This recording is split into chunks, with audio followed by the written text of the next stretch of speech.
प्रभु यीशु मसीह के मधुर और मीठे नाम में आप सभी प्रिय भाई बहनों को मेरा प्रेम भरा अभिवादन।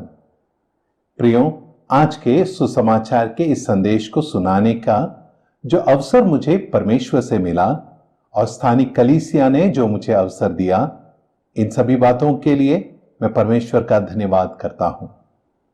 आइए आमोस की पुस्तक उसके 4 अध्याय के 12वें वचन में से कुछ पढ़ें। इस कारण हे इस्राएल, मैं तुझसे ऐसा ही करूंगा, और इसलिए कि मैं तुझ में यह काम करने पर हूं। हे इस्राएल, अपने परमेश्वर के सामने आने के लिए तैयार हो जा। पढ़े गए इस वचन पर परमेश्वर की बहुतायत की आशीष हो। सुनने वाले हम सभी के हृदयों में इन वचनों का कार्य, पवित्र आत्मा का कार्य पूरा का पूरा हो। प्रियो, इस वचन में जो पद हम मनन करने पर हैं, वह पद है अपने परमेश्वर के सामने आने के लिए तैयार हो जा। अपने परमेश्वर के सामने आने के लिए तैयार हो जा। आमोस के मुख से यहोवा परमेश्वर का वचन इस्राएल के लिए इस प्रकार निकला है। परमेश्वर ने इस्राएल से बहुत प्रेम किया। फरोह के सामने मूसा के द्वारा परमेश्वर ने कहलाया कि यह मेरा पुत्र है, वरन मेरा जेठा है। परमेश्वर ने इस्राएल को चुना और उसे मिस्र के दासत्व से छुड़ाया। मिस्र अर्थात मिस्राइम। मिस्राइम का अर्थ है दासत्व का घर। परमेश्वर ने इस्राएल को दासत्व के घर से छुड़ाकर वायदे के देश में प्रवेश कराया। वायदे के देश में अर्थात वह स्थान जिसके विषय में परमेश्वर ने अब्राहम को वायदा किया था कि उसके वंश वहां बसेंगे। यह बहुतायत की आशीष का प्रदेश था। ऐसे स्थान पर जब परमेश्वर उन्हें ले आया, उन्हें परमेश्वर ने आशीषित किया। दाऊद और सुलेमान के दिनों में जो वैभव इस्राएल का था, उसे हम पवित्र शास्त्र में देखते हैं। परमेश्वर की आशीषें, परमेश्वर का प्रेम उन पर उंडेला गया, लेकिन अपने मन के बुराई के कारण वे परमेश्वर से फिर गए। उन्होंने परमेश्वर को तुच्छ जाना। अपने पापों और अपराधों के कारण उन्होंने परमेश्वर को दुख पहुंचाया। परमेश्वर ने अपना मुंह उनसे फेर लिया और उनकी ना सुनी। फिर भी परमेश्वर ने बहुत प्रयास किया कि इस्राएल परमेश्वर की ओर फिरे। आमोस की पुस्तक उसके 4 अध्याय के 6वें वचन में हम देखते हैं कि रोटी के घटी के द्वारा परमेश्वर ने चाहा कि इस्राएल उसकी ओर फिरे। आइए उस वचन को पढ़ें। तुम्हारे सब स्थानों में रोटी की घटी की है, तो भी तुम मेरी ओर फिरकर न आए। कमियों में, घटियों में यहोवा परमेश्वर की ओर इस्राएल कभी ना फिरा। इसी रीति से आमोस की पुस्तक 4 अध्याय के 9वें वचन में हम इस प्रकार पढ़ते हैं, मैंने तुमको लहू और गेरुई से मारा, और जब तुम्हारी वाटिकाएं और दाख की बारियां और अंजीर और जैतून के वृक्ष बहुत हो गए, तब टिड्डियां उन्हें खा गई, तो भी तुम मेरी ओर फिरकर न आए। अर्थात संकट में भी इस्राएल परमेश्वर की ओर नहीं फिरा। पहले कमी घटी में इस्राएल परमेश्वर की ओर नहीं फिरा। दूसरा, संकट के समयों में भी अपने सृष्टिकर्ता, सृजनहार, पालनहार परमेश्वर की ओर इस्राएल न फिरा। आमोस की पुस्तक 4 अध्याय के 10वें वचन में हम पढ़ते हैं, तुम्हारे बीच में मिस्र देश की सी मरी फैलाई। मैंने तुम्हारे घोड़ों को छिनवा कर तुम्हारे जवानों पर तलवार से घात कर दिया, और तुम्हारी छावनी की दुर्गंध तुम्हारे पास पहुंचाई, तो भी तुम मेरी ओर फिरकर न आए। अर्थात बीमारी के द्वारा परमेश्वर ने इस्राएल को चेतावनी दी, फिर भी इस्राएल परमेश्वर की ओर न फिरा। और 11वें वचन में देखिए, आखिरी बार हम पढ़ते हैं, मैंने तुमसे कई एक को ऐसा उलट दिया जैसा परमेश्वर ने सोदोम और ओमोरा को उलट दिया था, और तुम आग से निकली हुई लकड़ी के समान ठहरे, तो भी तुम मेरी ओर फिरकर न आए। परमेश्वर के न्याय दंड के बावजूद भी इस्राएल परमेश्वर की ओर न फिरा। चार बातें प्रियो। अपनी कमी घटी में उन्होंने अपने सृष्टिकर्ता, सृजनहार, पालनहार परमेश्वर की ओर नहीं देखा। अपने बीमारी में, अपने संकट में और अपने न्याय दंड के विषय में वे कभी भी परमेश्वर की ओर न फिरे। और अब परमेश्वर उन्हें बुलाता है, कहता है, अपने परमेश्वर के सामने आने के लिए तैयार हो जाओ। मेरे प्रिय भाई, मेरे प्रिय बहन, इस्राएल की अवस्था क्या होगी जब इस्राएल परमेश्वर के सामने खड़ा होगा? क्या इस्राएल को आशीष मिलेगी या इस्राएल का न्याय होगा? यह सवाल क्यों ना हम आज अपने आप से पूछें। हर एक मनुष्य को एक दिन परमेश्वर के उस न्याय के सिंहासन के सामने खड़ा होना है, और जब मनुष्य परमेश्वर के उस न्याय के सिंहासन के सामने खड़ा होगा, उस दिन क्या वह परमेश्वर से आशीष पाएगा या फिर उसका न्याय होगा? यह एक गंभीर सवाल है प्रियो, और इस सवाल से कोई भी मनुष्य बच नहीं सकता है। जो कुछ मनुष्य इस पृथ्वी पर कर रहा है उसका प्रतिफल उसे जरूर मिलेगा, और उस प्रतिफल को पाने के लिए हर एक मनुष्य को परमेश्वर के सामने आने के लिए तैयार होना पड़ेगा। इस्राएल के लिए यह वचन कहा गया, आपके लिए और मेरे लिए भी यह वचन लागू होता है। मेरे प्रिय भाई, मेरे प्रिय बहन, क्या आप परमेश्वर के सामने आने के लिए तैयार हैं? गलातियों को लिखी गई पत्रिका उसके 6वें अध्याय के 7, 8 और 9 वचन में 3 बातों को हम देखते हैं। गलातियों को लिखी गई पत्रिका 6वें अध्याय के हम 7वें वचन में इस प्रकार पढ़ते हैं, धोखा न खाओ, परमेश्वर ठट्ठों में नहीं उड़ाया जाता, क्योंकि मनुष्य जो कुछ बोता है वही काटेगा। प्रकृति का नियम, द लॉ ऑफ नेचर, जो कुछ मनुष्य बोएगा वही मनुष्य काटेगा। मनुष्य जो अपने जीवन में पाप के बीज बोता है वह मृत्यु की कटनी काटेगा। मेरे प्रिय भाई, मेरे प्रिय बहन, उसके जीवन में विनाश ही होगा, क्योंकि पाप का प्रतिफल पाप ही है।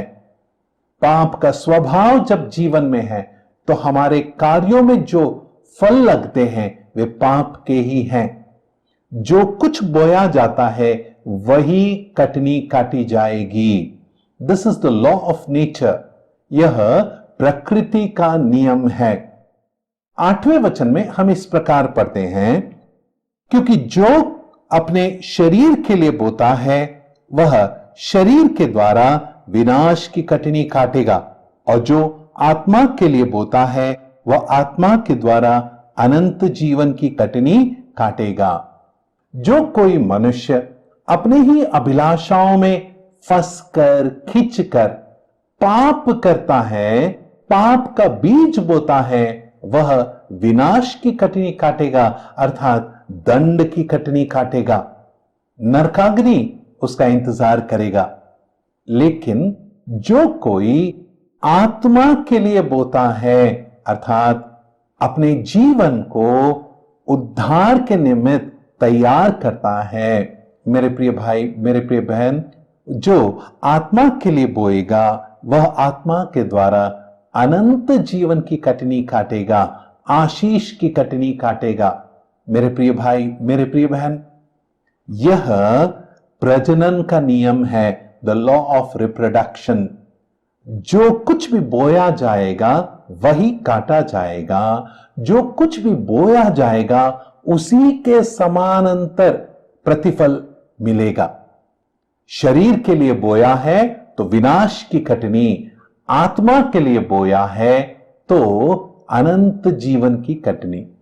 आखिरी नियम 9वें वचन में हम पढ़ते हैं, और यह नियम बहुतायत का नियम है, द लॉ ऑफ मल्टीप्लिकेशन। और अबंडेंस। देखिए 9वें वचन में हम पढ़ते हैं, हम भले काम करने में साहस न छोड़े, क्योंकि यदि हम ढीले न हो तो ठीक समय पर कटनी काटेंगे। बोते समय कुछ बीज बोते हैं, लेकिन काटते समय बोरियां काटते हैं, है ना प्रियो?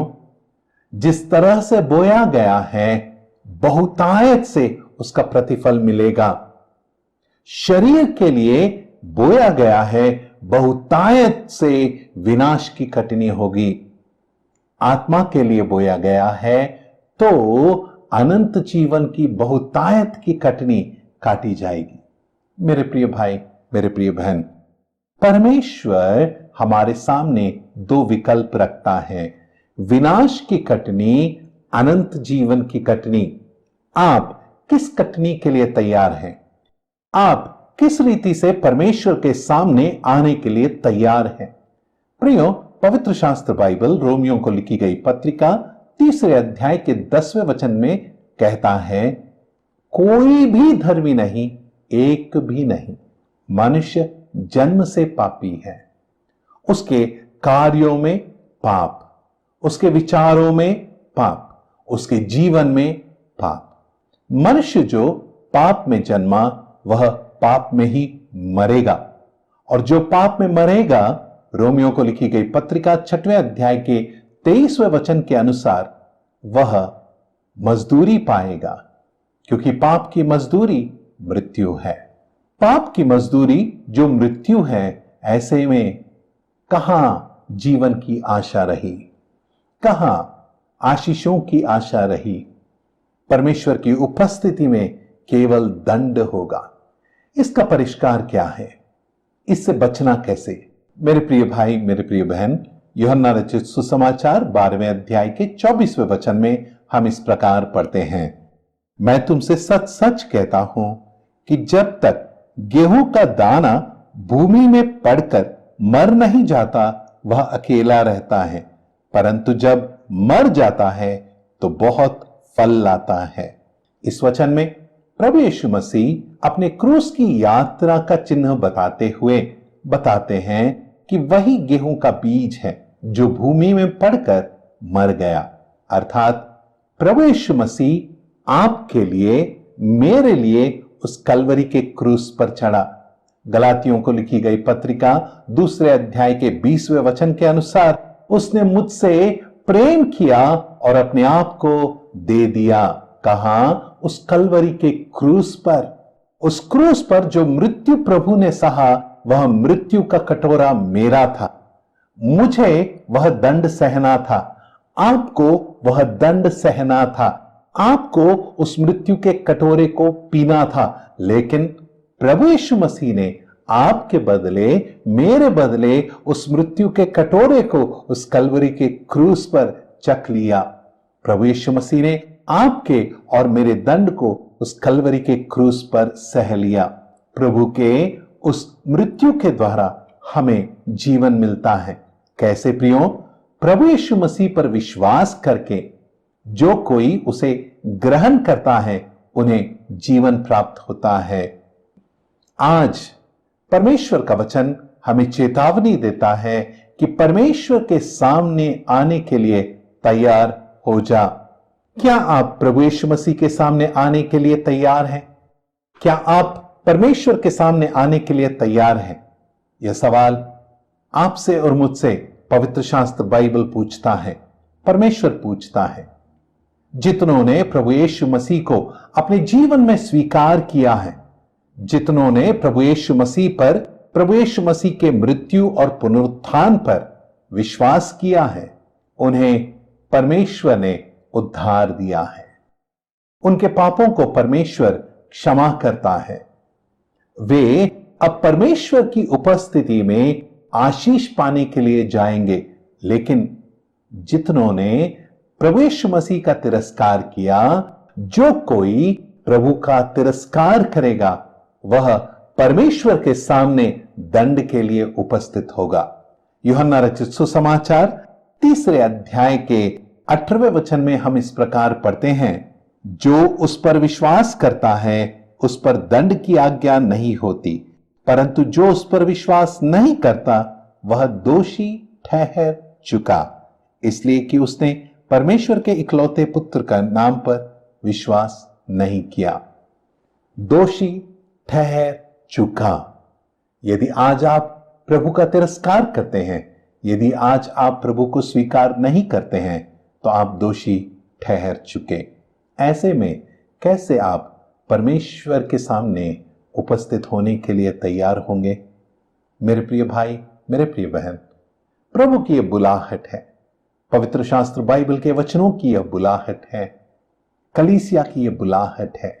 यदि आज आप प्रभु यीशु मसीह को ग्रहण करते हैं, उद्धार पाकर, पाप क्षमा पाकर, परमेश्वर के संतान बनकर उसके सामने आ सकते हैं। यदि आज आप परमेश्वर का तिरस्कार करेंगे, प्रभु यीशु मसीह का तिरस्कार करेंगे, तो दंड के लिए उसके सामने आना होगा। प्रभु इन वचनों को आशीषित करे और प्रभु यीशु मसीह को ग्रहण करने में आपकी सहायता करे। सारी महिमा, आदर, गौरव और सम्मान प्रभु यीशु मसीह के मधुर और मीठे नाम में परमेश्वर को मिले। आमीन।